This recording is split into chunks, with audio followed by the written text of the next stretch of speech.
intro web. Hey, did you guys watch the new episodes of Daredevil last night? It's pretty good. I mean, at least I enjoyed it. I'm looking forward to the next few episodes. Good job, Disney. It's been a while since we've gotten a W out of you. So the past couple of days have been making me rethink this whole influencer thing. That's mostly because, and I know I'm like a day behind on this one, but Valkyrae Cinna and Emiru were sniped IRL while streaming on the Santa Monica Pier. Oh, so close, yet so far. Amouranth's home was broken into and all hell broke loose. And Jay-Z is countersuing one of the women who made accusations against him after she withdrew her lawsuit. All in this famous people-focused episode of... But like always, make sure you smash that subscribe button so you're never left out of the loop, because you know I love you, baby. Also, you guys like this smaller version of me? Our editor was requesting it. He likes it, and he says there's more room to do stuff. I don't know. Sorry, like I said, subscribe, but I bet you won't because you're a bitch. Valkyrae and Cinna were forced to end their Sis-a-thon IRL stream early after being attacked by a man at Santa Monica Pier. Valkyrae, Cinna, and Emiru just showed how dangerous IRL streaming can be. I mean, there are tons of examples out there, but this one's probably one of the more high-profile ones. Maybe it's just bias. The hell was that, Alice? Very rude. Very rude, ma'am. Anyways, what started as a fun public broadcast turned into a terrifying encounter when a man followed and threatened them after they had refused to give him their phone numbers. Apparently, this wasn't just random harassment. Cinna confirmed that they had evidence that he knew who they were, which would suggest some kind of planning. Valkyrae, for her part, isn't letting go.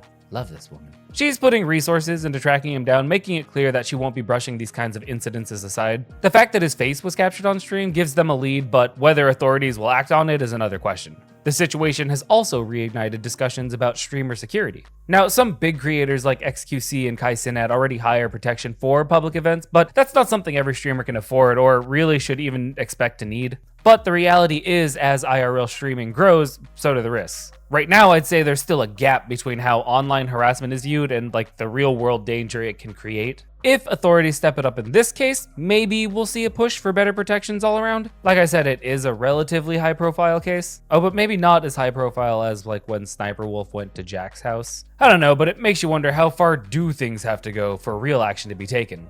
And on that note... Twitch star Amouranth was held hostage in her home by 3 armed robbers.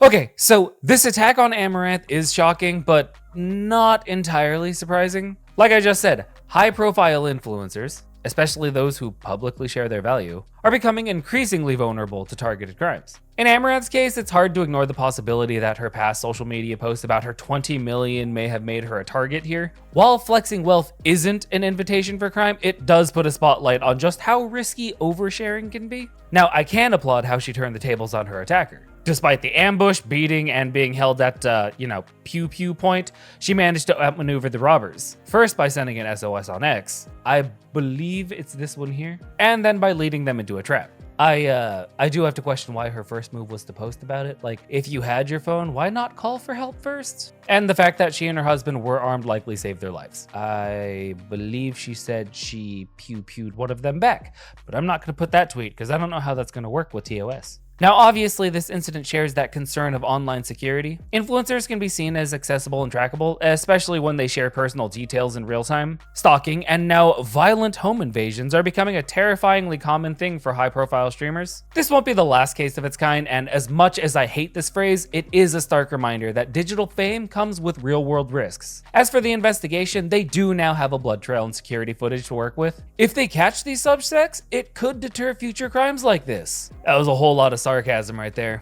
because there's 0% chance that it would deter anything. I mean, if anything, it's gonna get worse from here. Oh, you know what? Worse has happened before. Go look up Christina Grimmie. If you don't know what happened there, spoilers, it's real sad. She had such a beautiful voice. Anyways, knowing that influencers can be targeted so easily, no matter how big or small you are, would you still want to be one? Jay-Z is suing a woman for defamation after she withdrew her lawsuit accusing him of SA.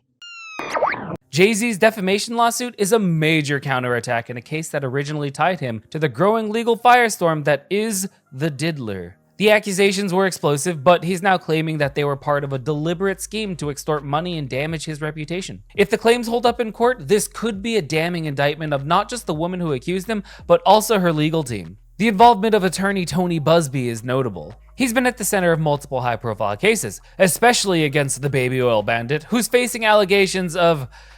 you know what he did. If Jay-Z can prove that Busby and his co-counsels engaged in false allegations to strengthen their case against the masher of Meek, there could be ripple effects beyond just this case, possibly impacting other lawsuits tied to the ongoing Bad Boy scandal. At the heart of this defamation suit is the woman's alleged admission that Jay-Z never assaulted her. If the statement is verified, it strengthens his case significantly. There's already reported inconsistencies in her original story, such as naming a celebrity who wasn't at the event and a contradiction from her own father. These details could make it difficult for Busby to defend his role in the lawsuit. On the other hand, Busby is pushing back hard, accusing Jay-Z's team of intimidating a woman into retracting her claims. Public perception is also at play here in some kind of role. Celebrity lawsuits often turn into battles not just in court, but in the media. For Jay-Z, he claims that he suffered business losses of around $20 million a year due to the allegations, and not to mention the toll on his family. And on that bit of horrible transition and hard stop, I'm going to call it. Because it's 12:30 and the coffee is wearing off, I was stuck watching Daredevil and I fucked up. I waited too long to get to this, but the show is good. Anyways, if you're still here, do your duty and hit that like button. Do it. I'm watching you. I'm watching you. Did you do it? Yeah, I bet you didn't do it. Anyways, I'll catch you later. Bye.